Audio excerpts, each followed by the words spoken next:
Também pedimos direção, discernimento para tudo que for falado neste momento, nessa hora. Que seja uma palavra diretiva, rema e transformadora.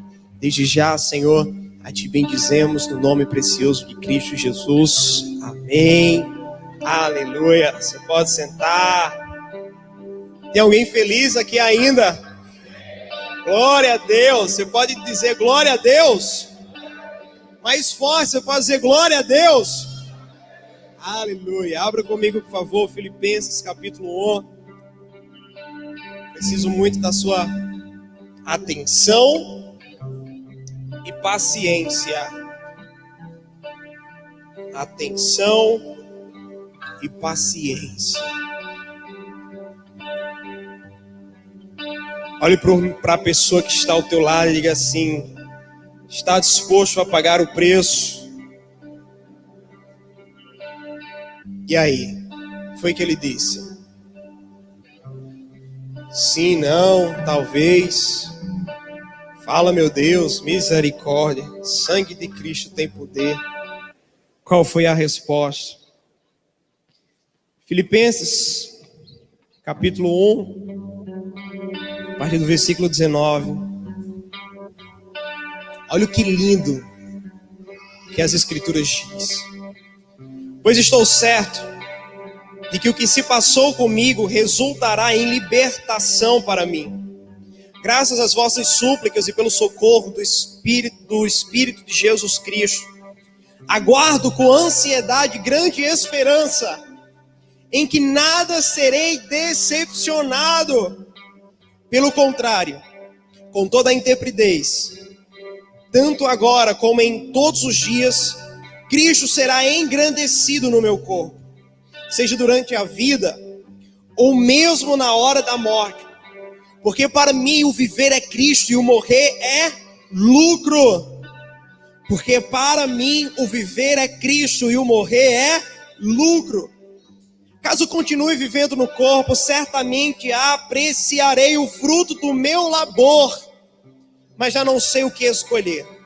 Sinto-me conclamado pelos dois lados, desejo partir e estar com Cristo, o que é infinitamente melhor, mas entendo que por vossa causa é necessário que eu permaneça no corpo. Portanto, imbuído dessa confiança, creio que vou permanecer e continuar com todos vós para o vosso progresso e alegria na fé, a fim de que pela minha presença, uma vez mais, a vosso louvor e glória em Cristo Jesus transborde por minha causa. Portai-vos como cidadãos dignos do Evangelho de Cristo, para que dessa forma, quer que eu vá e vos veja, quer tão somente ouça a vosso respeito em minha ausência, tenha eu conhecimento de que permaneceis firmes no só Espírito, combatendo unânimes em prol da fé evangélica, sem de maneira alguma vos deixardes constranger por aqueles que se opõem à vossa fé. Para eles, isso é um sinal de perdição, entretanto, para vós, de salvação, e isso vem da parte de Deus. Porquanto, por amor de Cristo, vos foi concedida a graça de não somente crer em Jesus, mas também de sofrer por ele. Considerando que estáis passando pela mesma luta que me viram combater, e agora ouvis que ainda enfrenta. Passa mais uma folha, capítulo 2, versículo 12 agora. Continuidade desse texto que está sendo decorrido por Paulo. E aí no capítulo 2, versículo 12, diz assim: sendo assim, meus amados, como sempre obedecestes, não somente na minha presença, porém muito mais agora na minha ausência, colocai em prática a vossa salvação com reverência e temor a Deus, pois é Deus quem produz em vós tanto querer como realizar, de acordo com toda a sua boa vontade. Fazei tudo sem murmurações nem contendas, para que vos torneis puros e irrepreensíveis, filhos de Deus inculpáveis, vivendo em um mundo corrompido e perverso, no qual resplandeceis como grandes astros no universo, retendo firmemente a palavra da vida, para que no dia de Cristo, para que no dia de Cristo eu tenha motivo de me gloriar no fato de que não foi inútil que corri e trabalhei. Contudo, ainda que a minha vida esteja sendo derramada como oferta juntamente com o sacrifício e o serviço provenientes da vossa fé, alegro-me e me congratulo com todos vós, e pelo mesmo motivo alegrai-vos e acompanhai-me neste júbilo. Diga para a pessoa que está ao seu lado: se alegre. Diga: se alegre. Está tudo sob controle. Vai dar certo. Eu já conheço o fim. Eu já sei como é que a história acaba. Diga para ele: eu já sei como a história termina. Meus amados irmãos, preste atenção numa coisa. Vou tentar ser cirúrgico e profundo ao mesmo tempo. Nós não estamos falando aqui de um homem. Nosso tema do mês é superação, e hoje vamos falar sobre a história de superação de Paulo. Nós não estamos falando do homem que está começando a caminhada, Geicinho. Nem muito menos, Sidney Clay, falando de um homem que está na metade da jornada ainda. Não, muito pelo contrário. Nós estamos falando de um apóstolo, de um homem que foi ungido, separado, escolhido diretamente por Jesus por meio de revelação, para ser um representante dele aqui na terra, um ativador do seu reino sobre a terra e no homem. E nós estamos falando de um homem que deu toda a sua vida em prol disso. E agora, nesse texto que nós acabamos de ler, ele não está no começo da sua caminhada. Ele não está no começo da sua jornada, ele não está no meio. Mas, na verdade, Paulo se encontra agora já no fim. A prova de que ele já se encontra no fim da sua missão, do seu chamado, da jornada, da carreira ao qual lhe foi proposta. Nós estamos falando de um homem que já está contemplando a linha de chegada. Uau! Ele diz que a ele foi dado um alvo, e é em direção deste alvo que ele segue, que ele corre, que ele se esforça todos os dias. Então nós estamos falando de um homem que ele já está vislumbrando a linha de chegada. Ele está aqui, para quem fez o método 6. Ele está aqui, ele já está vislumbrando a linha de chegada. Então nós estamos falando de um homem que já está no fim da sua jornada, no fim da sua missão. Prova disso é que ele diz: olha, eu me encontro no grande dilema, porque eu já sinto o dia da minha partida. O meu espírito já testifica que chegou o tempo, chegou a hora, porém eu também compreendo que ainda se faz necessário permanecer por mais um tempo. Então nós estamos um homem que já está no fim. É um homem que vivenciou muita coisa, que enfrentou muita coisa, que viu muita coisa, que se deparou com muita coisa. E no fim da sua jornada, o que é que Paulo agora compartilha com a igreja? Meus amados, diante de tudo que foi explanado aqui, Paulo diz: uma coisa é certa, uma coisa eu peço, uma coisa eu rogo e suplico de vocês: eu estou alegre, eu estou feliz, porque eu sei que eu não combati o combate em vão, porque eu sei que nenhum dos meus dias foram perdidos. Porque hoje eu posso olhar para trás e dizer: meu Deus, como valeu a pena. Então Paulo está dizendo aqui à igreja de Coríntios: meus amados irmãos, eu quero que vocês entendam hoje, eu estou alegre. Porque em tudo que eu vivi, em nada eu fui decepcionado pelo Senhor. Ele não me enganou em nada. Em nada. E uma coisa eu peço: juntem-se a mim Congreguem-se, se reúnam a mim nesse júbilo, nessa felicitação, nessa comemoração, nessa alegria.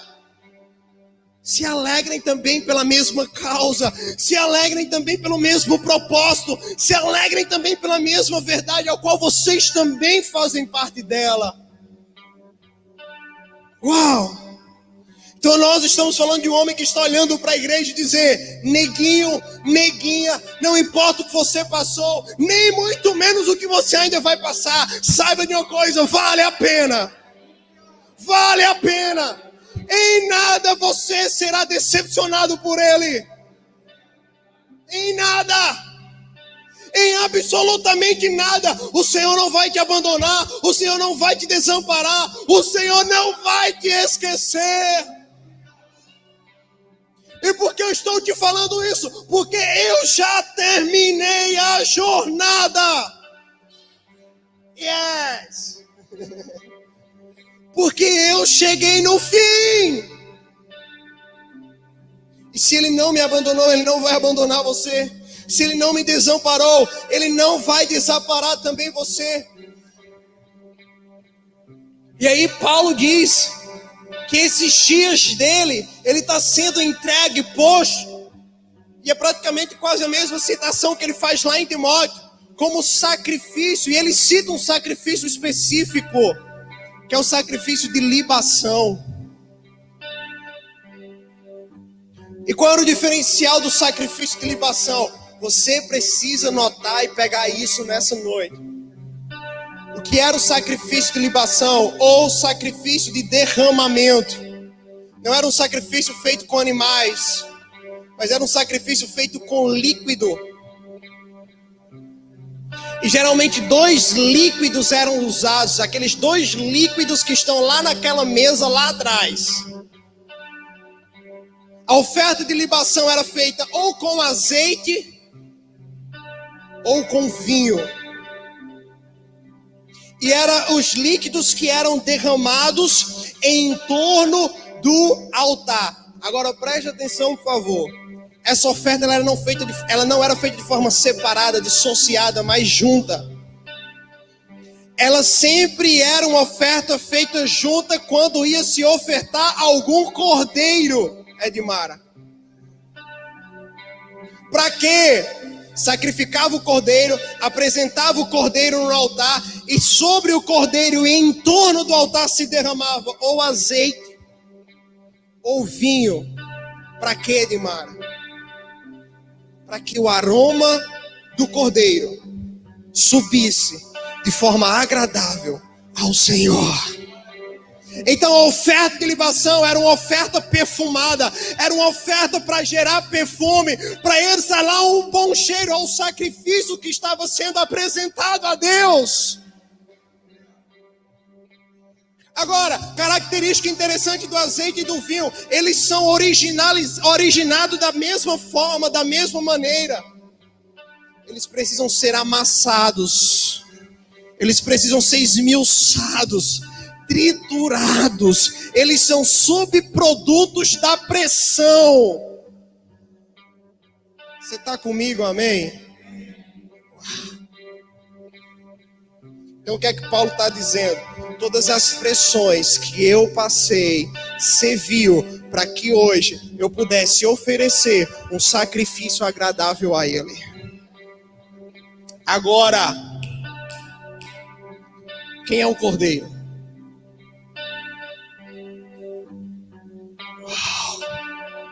Jesus. Olha que lindo isso. Se Jesus é o cordeiro que foi imaculado, sacrificado, morto, sem pecado nenhum, sem mancha nenhuma. Olha o que Paulo está dizendo aqui. Gente, não sou eu, é Paulo. Se ele é o cordeiro sacrificado a Deus, nós somos as ofertas de libação postas sobre ele. Que louco isso. O que Paulo está dizendo aqui? quando você se doa em prol do Evangelho, quando você vive uma vida rente a Deus, mesmo em meio às tribulações, sabendo que as tribulações geram perseverança, a perseverança gera um caráter aprovado, e um caráter aprovado, esperança em Deus. Você se torna uma oferta agradável ao Senhor. É como se você estivesse validando o que Jesus fez na cruz do Calvário. É como se você estivesse liberando um perfume às narinas de Deus, ao ponto de quando esse perfume chegar a Ele possa olhar e dizer: valeu a pena. Yes! Valeu a pena cada gota de sangue. Meu Deus! Meu Deus! Aleluia! Aleluia! Aleluia! Então Paulo está dizendo para a igreja: vale a pena viver esse evangelho, que as pessoas desacreditam hoje, que as pessoas dizem que é ultrapassado, que precisa ser atualizado, que não vale mais de nada. E eu vi uma definição do Leandro Vieira que me pegou profundamente. Ele disse: o evangelho é eterno e ele é eficaz para todas as épocas. Não é nem eficaz, o evangelho é eterno e suficiente para todas as épocas. Uau! Então Paulo está dizendo aqui: vale a pena, querido, vale a pena sofrer, passar o que você precisa passar em prol do nome do Senhor Jesus. Agora, Paulo não chegou a essa conclusão do nada. E o que rapidamente eu queria trazer para vocês aqui nessa noite é justamente sobre o que Paulo precisou superar, o que Paulo precisou vencer. Isso fala muito diretamente a nós, porque está muito relacionada à vida da igreja. E cá para nós, se tem uma coisa que nós precisamos resgatar nesses dias, é essa dignidade da igreja, que está inteiramente defasada, acabada, arruinada. Antigamente as pessoas diziam até que não acreditavam em Deus, mas pelo menos a igreja elas respeitavam, elas tinham um temor. Hoje nem existe mais isso. Como falei do exemplo dos refletores, parece que a gente nem existe para esse mundo. Pra gente, parece que a gente nem fede, tanto faz, nem fede nem cheira.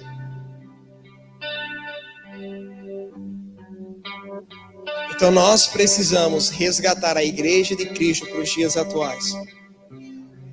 Nós precisamos fazer esse resgate. E não, o mundo não deixou de ansiar por ele. Não deixou. Por muito tempo eu vi pessoas dando essa desculpa, e até eu já dei, de que não, é porque hoje o coração do homem está mais endurecido, as pessoas estão mais fechadas para o evangelho. Mentira! Hoje nós temos pessoas sedentas pela verdade, da mesma forma que havia nos dias de Jesus, como aquela mulher samaritana que ele encontrou ao pé da fonte. Você consegue entender, amém? Sim ou não? Eu não sei quem são as pessoas que você segue no Instagram. Não sei. Não sei o quanto você ganha tempo ou perde tempo seguindo essas pessoas. Mas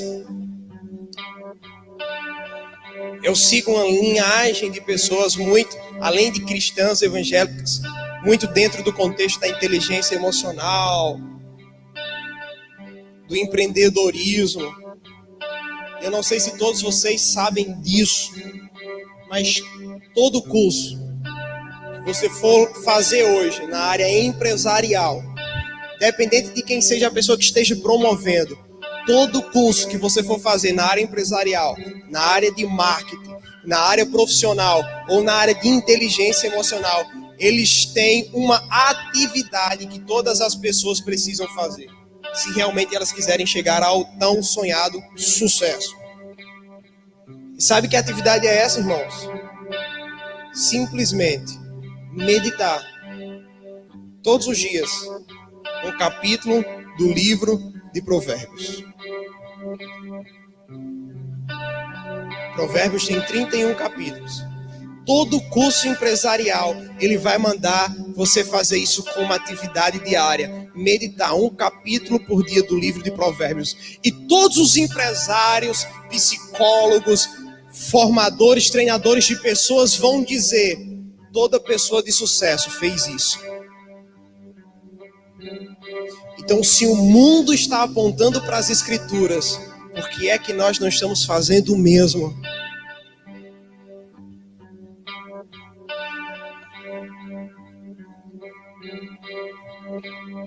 Aí você consegue entender os dias de João, que existia o templo, os fariseus que cultuavam, entre aspas, a Deus, e tinha João lá no deserto.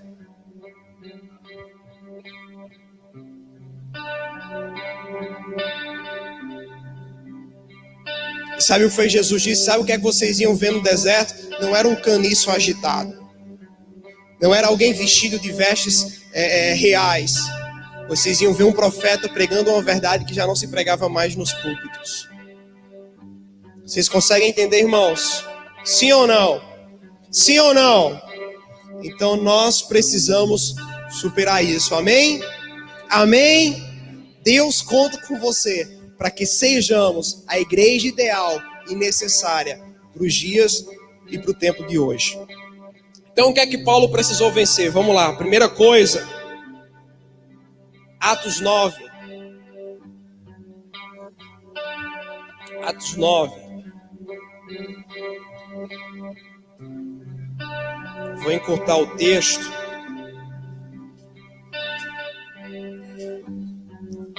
Atos 9.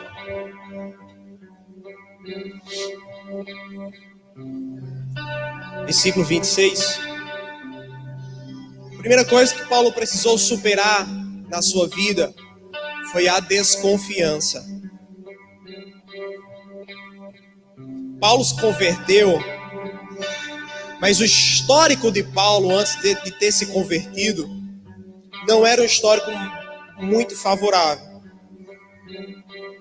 Talvez como o meu e o seu histórico também não era.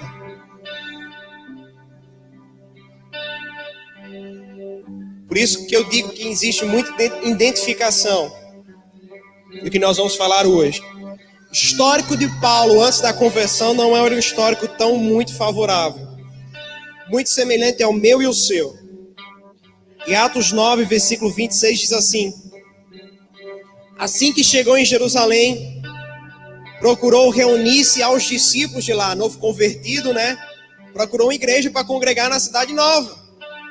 Pentecostal, tradicional, meio termo, fala em línguas e não fala, crê nisso não crê.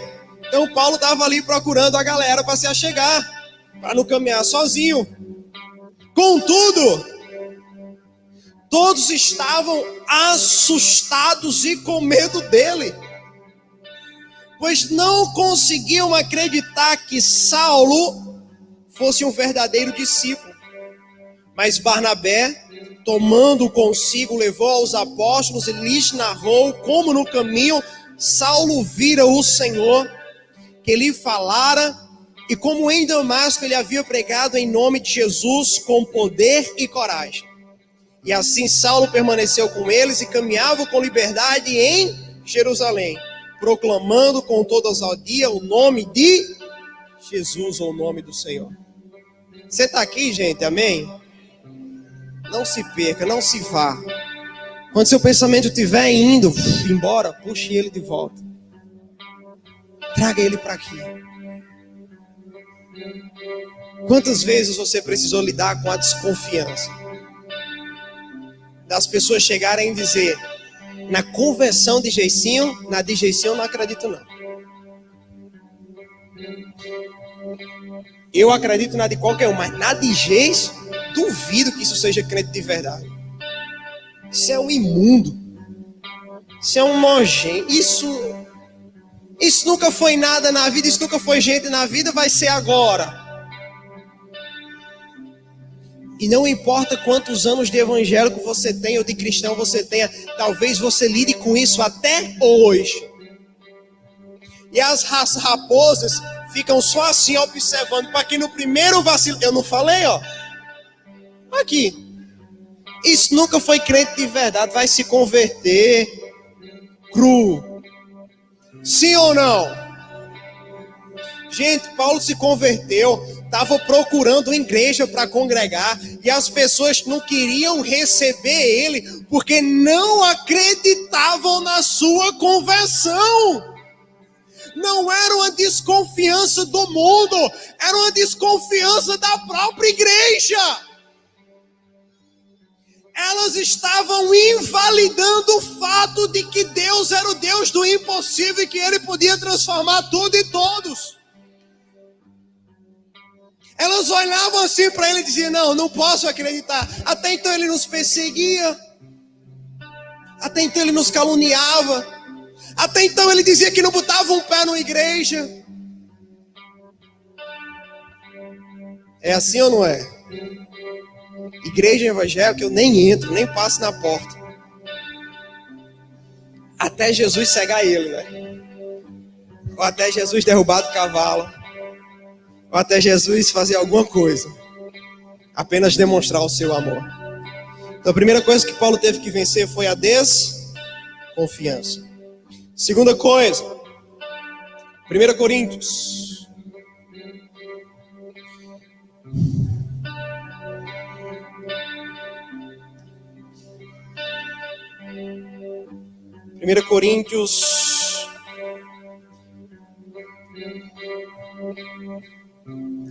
Deixa eu ver qual texto eu vou usar.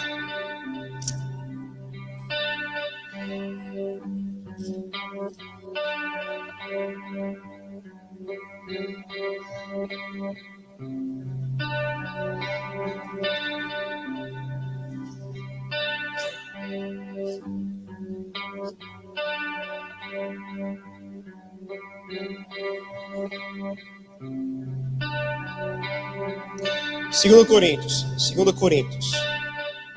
Tem um texto específico que eu acho muito interessante. Isso. Uau. Segunda coisa que Paulo teve que superar foi as cobranças. Você se sente uma pessoa cobrada por ser evangélico, por ser cristão, por apenas ser? Você como homem deveria ser assim. Você como mulher deveria ser assim. Você como marido, você como esposa, você como pai, você enquanto mãe, você enquanto filho, você enquanto filha, você enquanto gente. Será que você sofre alguma cobrança na tua vida? 2 Coríntios capítulo 10.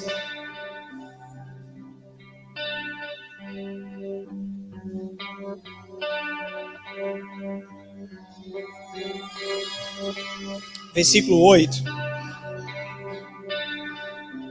Diz assim: pois ainda eu não tenha me gloriado um pouco mais da autoridade que o Senhor nos outorgou, não me envergonho desse sentimento, pois essa autoridade é para edificá-los e não para destruí-los. Não desejo que vos pareça que minha intenção é amedrontá-los com minhas cartas, pois como alardeiam alguns, as cartas deles são duras e exigentes. Contudo, ele pessoalmente não impressiona. Uau! E sua pregação é desprezível. Considere tais pessoas que aquilo que somos em carta quando estamos distantes, seremos em atitudes quando estivermos presentes. Pois não ousamos igualar-nos ou compararmos como alguns que se recomendam a si mesmos. Entretanto, estes, medindo-se e comparando-se entre si, demonstra quão falsos de sabedoria são. Nós, porém, não nos orgulharemos além do limite adequado, mas limitaremos nosso gloriar no âmbito da ação que Deus mesmo nos confiou, o qual vos alcança, inclusive. Preste atenção, por favor. Sabe esse Paulo que a gente vê ele como alguém extraordinário? Sim ou não? Como o maior modelo, um dos maiores modelos e exemplos bíblicos? Sim ou não? No tempo que ele pregava. Sabe o que é que as pessoas diziam da pregação dele? vale nada. Você é fichinha, nem sabe falar direito. Então nós vamos ver em todas as escrituras ou em todas as cartas de Paulo, ele sendo cobrado porque trabalhava. Ele sendo cobrado porque viajava e depois cobrado porque não viajava mais. Ele sendo cobrado porque falava duro e depois sendo cobrado porque começou a falar manso. Quantas cobranças também diariamente não acontecem com você? E quantas cobranças você tem que superar? E sabe qual é o mal da cobrança? Porque são expectativas mal superadas. Geralmente nós somos cobrados por pessoas que colocam grandes expectativas em nós, do qual nós não conseguimos corresponder a elas. Então, Gabriel, eu coloco uma expectativa tão grande em Jason, só que o bichinho ele não consegue corresponder. E aí eu cobro. Cadê o homem que você deveria ser? Cadê o pai que você deveria ser? Cadê o marido que você não é?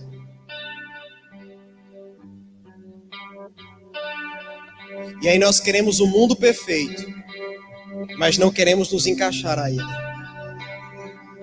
Sim ou não, meus amados? Então, quantas cobranças de expectativas não supridas você tem que lidar todos os dias, na tua casa, no teu trabalho, na tua família, na própria igreja. Lívia não é crente. Com que Lívia posta? Com que Lívia veste? Não é não. Então, quantas cobranças você tem que vencer todos os dias? Todos os dias. Terceira coisa, 2 Coríntios 4. 2 Coríntios 4.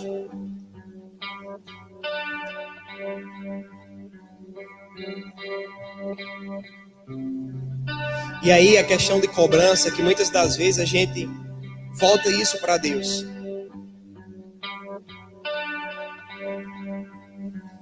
E a gente acha que Deus está nos cobrando demais.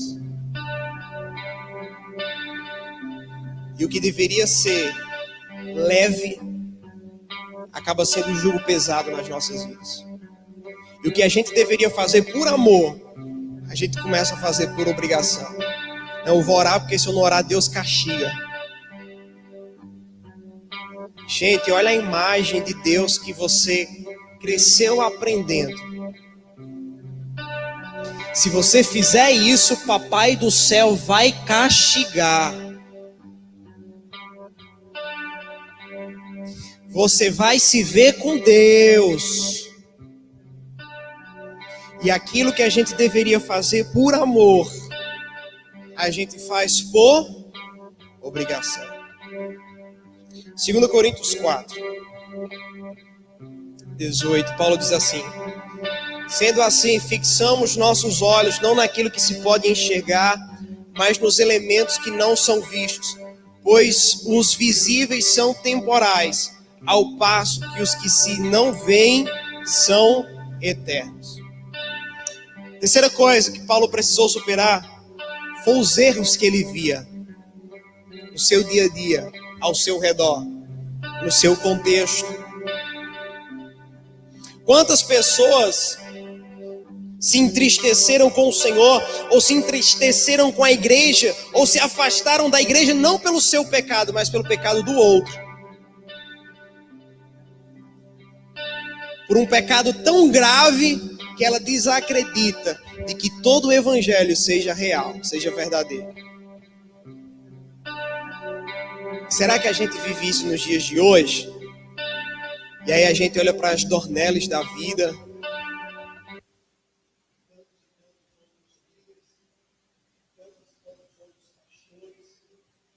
e tantos outros líderes e tantos outros irmãos iguais a mim e a você,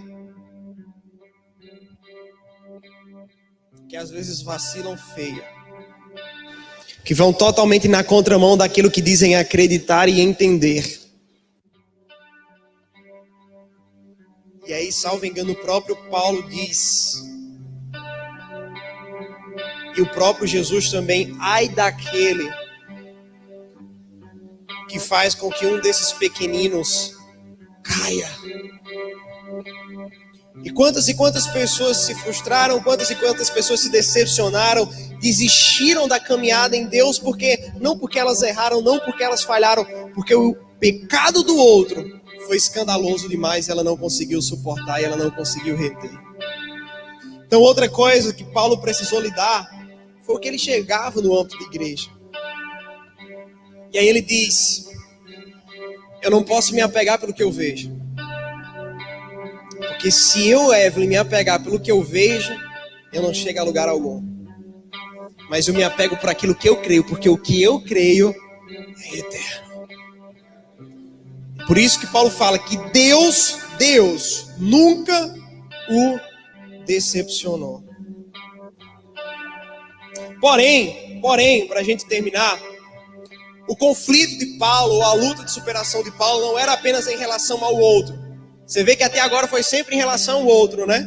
As cobranças, a desconfiança, as falhas, os erros. Mas Paulo também precisou superar a si.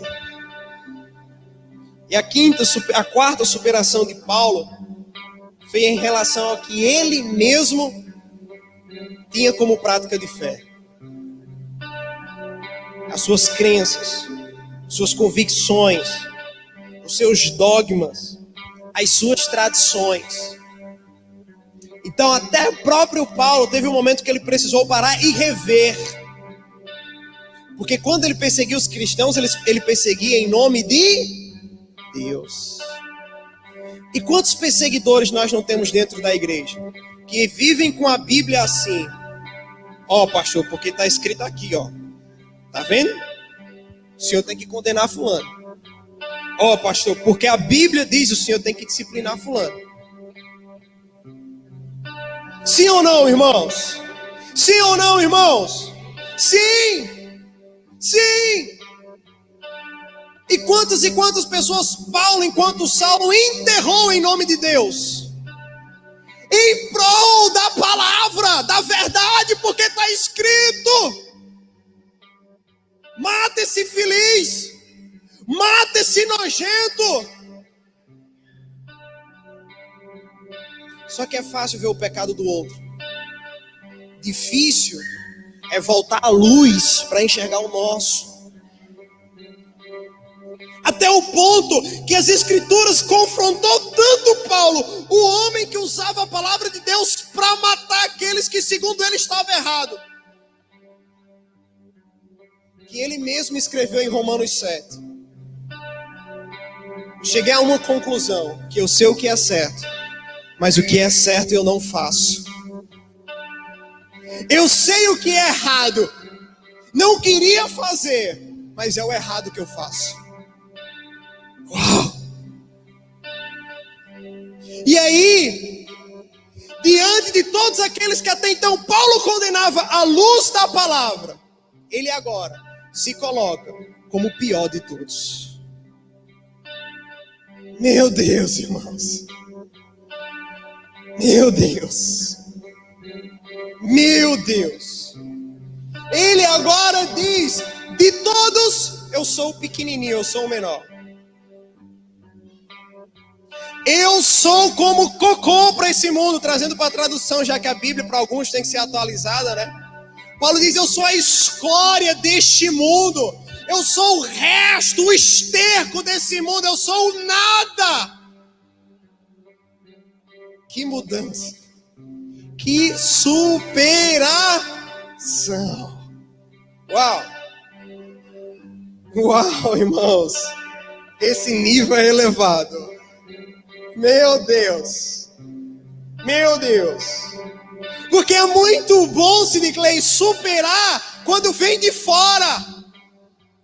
Difícil é superar quando está dentro.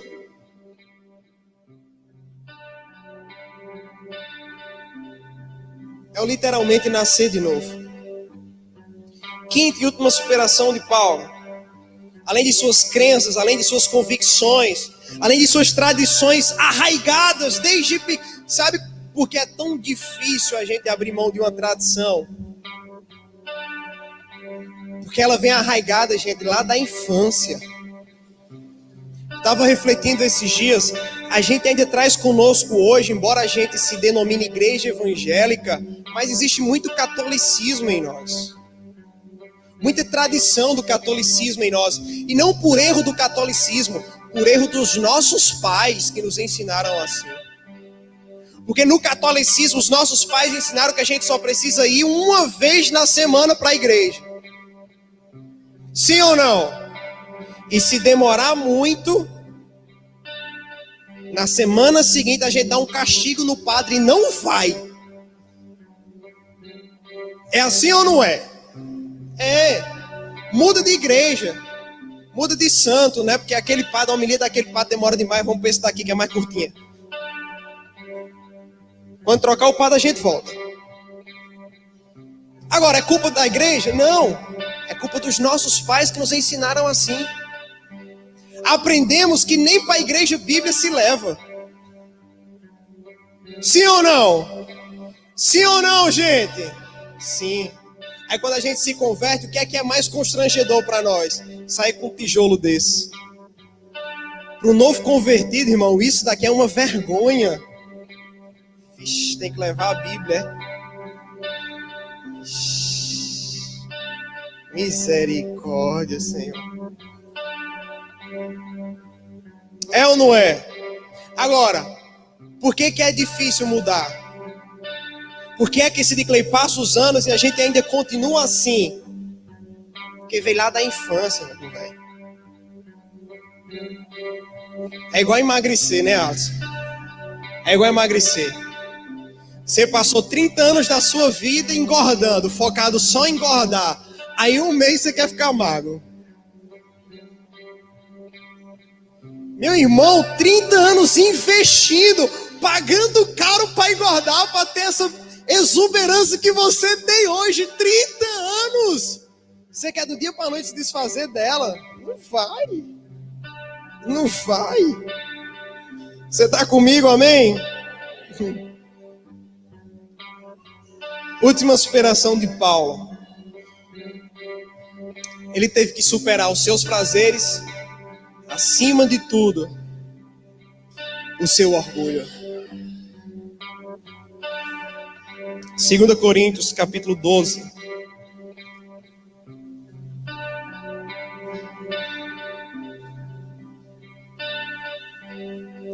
Vamos terminar agora. Eita, Senhor. Acima de tudo, ele teve que superar o seu orgulho.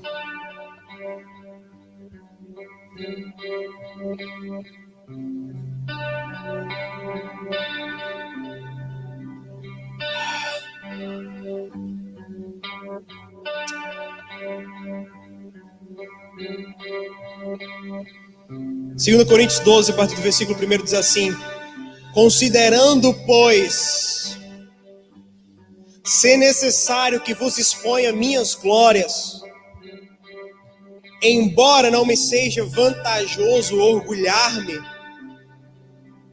passarei as visões e revelações do Senhor. Conheço um homem. Por que é que Paulo diz isso? Porque existe duas pessoas dentro de você: a que presta e a que não presta. Amém? Existe duas pessoas dentro de você. Existe duas Evelyn. Existe duas Ellen. Existe dois Micael. O que presta e o que não presta. Quem é que vence? Quem é que vence? O que você alimenta mais. Versículo 2. Conheço um homem em Cristo que há 14 anos foi arrebatado ao terceiro céu. Se foi no corpo e fora do corpo, não entendo exatamente. Deus sabe.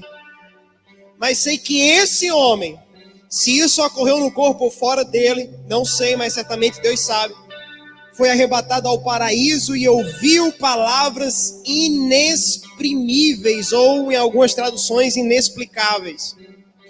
as quais não é concebido ao homem comentar. Nesse homem me orgulharei, mas não em mim mesmo, a não ser em minhas próprias fraquezas. Versículo 6. Ainda que eu decidisse gloriar-me, não seria de fato insensato, porque estaria narrando vantagens. Contudo, evito falar sobre isso para que ninguém pense ao meu respeito mais do que seja capaz de observar em minha vida, ou de mim poder ouvir. E para impedir que eu me tornasse arrogante por causa da grandeza dessas revelações, foi-me colocado um espinho na carne, o mensageiro de Satanás para me atormentar. Por 3 vezes roguei ao Senhor que o removesse de mim. Entretanto, ele me declarou: a minha graça te é suficiente, pois o meu poder se aperfeiçoa na fraqueza. Sendo assim, de boa vontade me gloriarei nas minhas fraquezas, a fim de que o poder de Cristo repouse sobre mim. Por esse motivo, por amor de Cristo, posso ser feliz nas fraquezas, nas ofensas, nas necessidades, nas perseguições e nas angústias. Porquanto, quando estou enfraquecido, é que sou forte.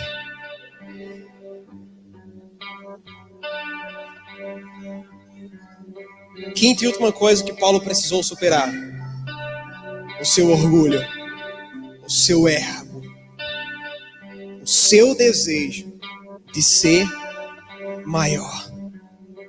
Só que ele entendeu que maior do que ele mesmo era o próprio Cristo. Por isso, irmãos, que essa sempre foi, pode olhar em todas as cartas, essa sempre foi a luta de Paulo. Já não vivo mais eu, mas Cristo vive em mim. Isso não era só Paulo nos evangelizando. Isso era Paulo matando a sua carne. O seu desejo de reconhecimento, o seu desejo de aplausos, o seu desejo de glória. Ao ponto que ele diz: quer comais, quer bebais, fazei tudo para a glória de Deus. Meu Deus do céu. Você pode se colocar de pé. E a minha pergunta para você nessa noite é: o que você precisa superar hoje? Obrigado por você ter chegado até aqui.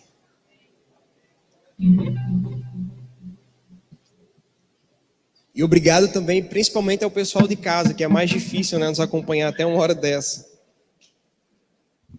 Mas eu queria convidar você a fechar os teus olhos pela última vez. Na reunião, né? Na reunião. Fecha os teus olhos. E eu queria que você fizesse essa reflexão hoje. Qual desses pontos te incomodou mais? Qual desses pontos, talvez, enquanto eu falava, passou pela sua mente a seguinte reflexão: parece que o pastor Telvo está falando isso para mim. Me parece que é um indireto. Se isso aconteceu, ou se teve algum desses pontos que te deixou meio entalado, meio incomodado, é por aí que você precisa começar. É justamente por esse ponto que você precisa deixar a luz da graça de Deus reluzir e começar a te lapidar e começar a te transformar. Oh, porque não se põe vinho novo em odres velhos. Sabe, querido, sabe o que eu vejo hoje o Senhor fazendo com a igreja? Uma grande olaria. Aleluia. uma grande olaria, onde Ele não está rejeitando os vasos, onde Ele não está anulando os vasos, mas muito pelo contrário, está renovando cada um deles. Aleluia! Glória a Deus! Ele está tirando os tampões, Ele está tirando as emendas para te fazer um vaso de honra. Para te fazer um vaso capaz de suportar a unção e a glória que virá sobre você. Então deixa Ele te tocar agora. Sinta a mão do oleiro sobre você. Talvez te quebrando, te amassando, te reformulando. Só que entenda uma coisa: essas mãos que te tocam agora são mãos que curam, são mãos que salvam, são mãos que transformam, são mãos que libertam. Aleluia.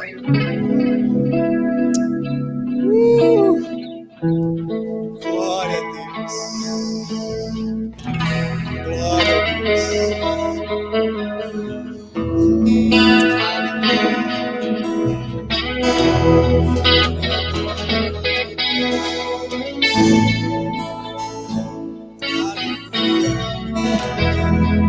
Eu não preciso ser conhecido por ninguém. A minha glória é fazer com que conheçam a Ti e que diminua eu, para que Tu cresça, Senhor, mais e mais.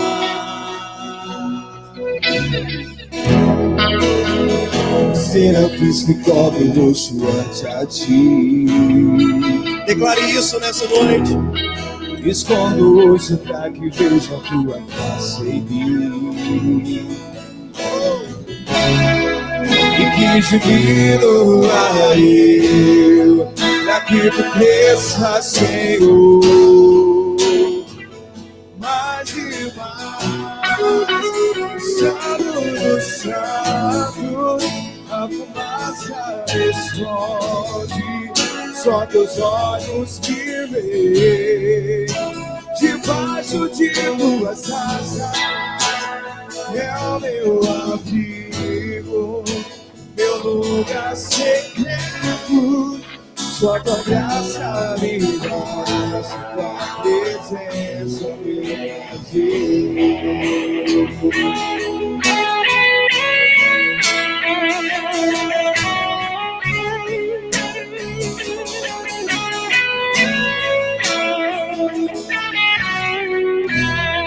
Eu não preciso ser reconhecido por ninguém, não. A minha glória é fazer com que conheçam a Ti e que diminua eu, para que Tu cresça, Senhor, mais e mais.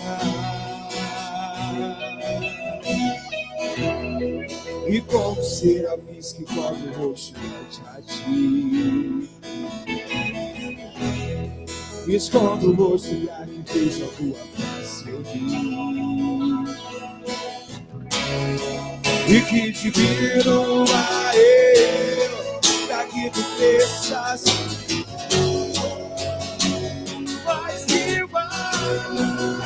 Do santo dos santos, a fumaça esconde, só Teus olhos que veem, debaixo de Tuas asas, é o meu abrigo, meu lugar secreto, só Tua graça me dá, Tua presença me dá.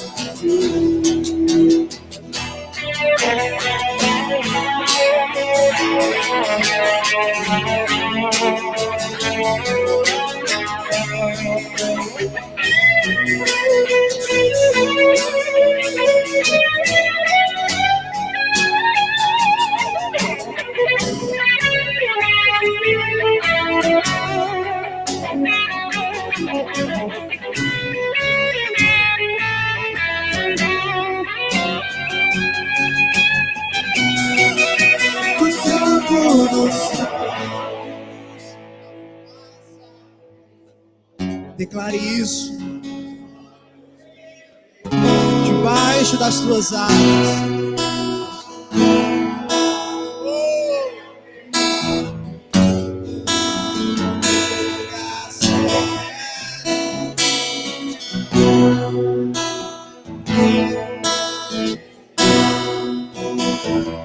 Mais uma vez, o Santo dos Santos.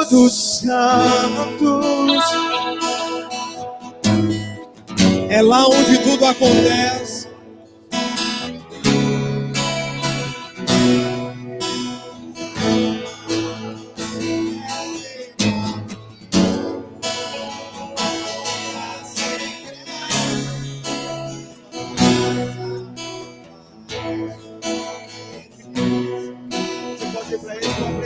Tua presença é meu prazer. Tua presença é o meu prazer. Tua presença, com toda a sua força, declare. Presença é o meu só prazer. A tua presença.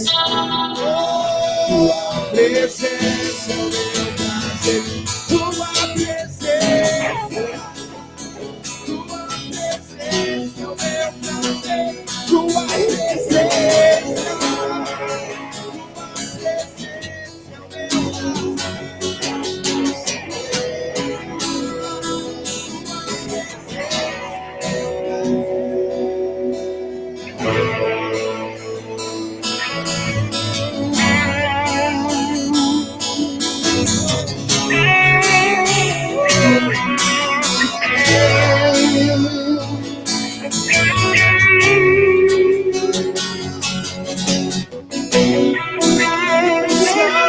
Dos santos, a fumaça me esconde.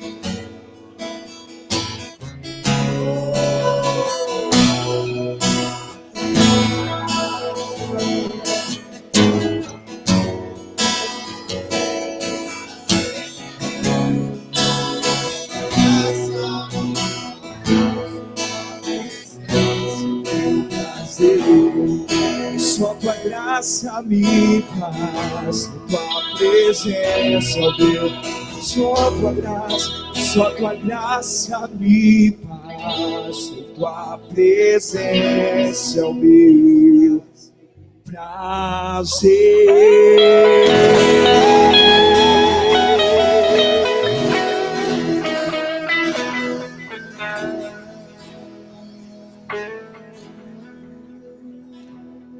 Agradeça ao Senhor por essa noite. Pai, são sobre essas palavras de Paulo que nós queremos nos apegar nessa noite e ao longo de toda essa semana.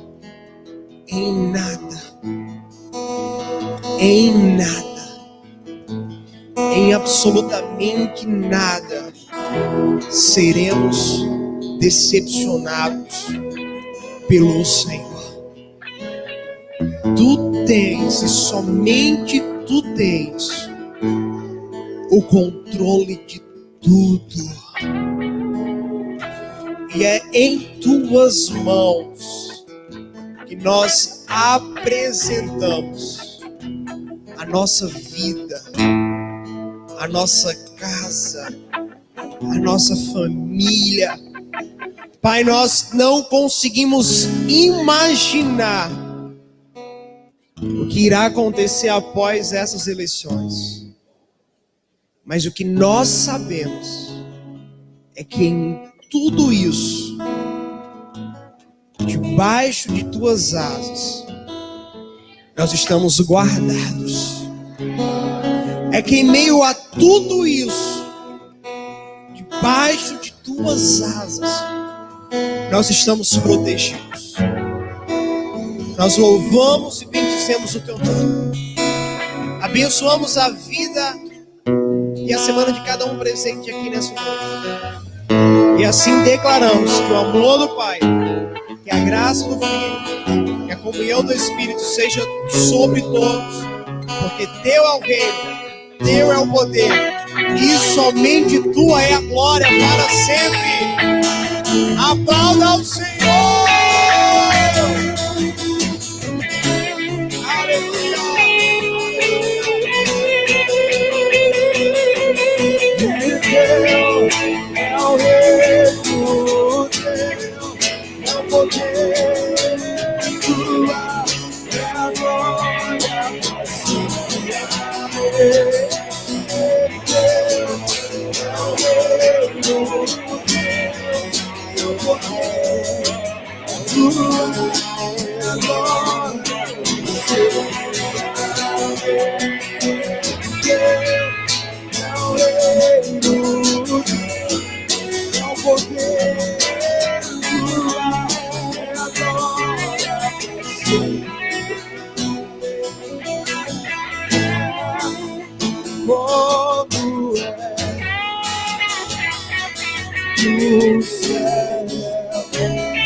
Deixa o céu descer na terra, como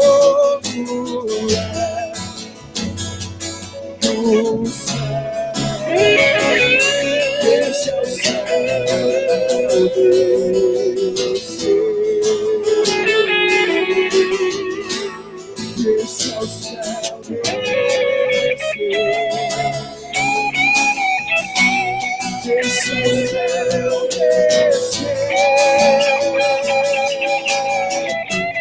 deixa o céu descer.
Fria caiu sobre mim, e tudo é certo encontrar. E você para por egípcio de Faraó, sendo impedido de prosseguir. Eu sei que o teu fogo cairá sobre mim. Que o teu povo caia sobre mim e me levará a te confiar, e me levará em te confiar. Então eu direi, se o mar, e eu passarei por onde santo sua presença. Então eu direi, se o mar, e eu passarei por onde santo sua presença.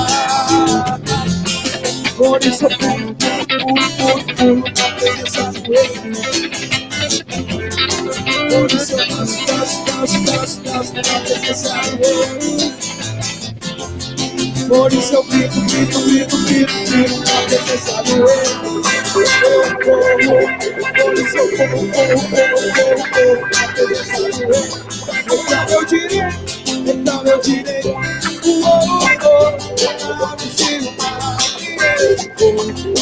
passarei o ano passado em sua presença. Então eu direi,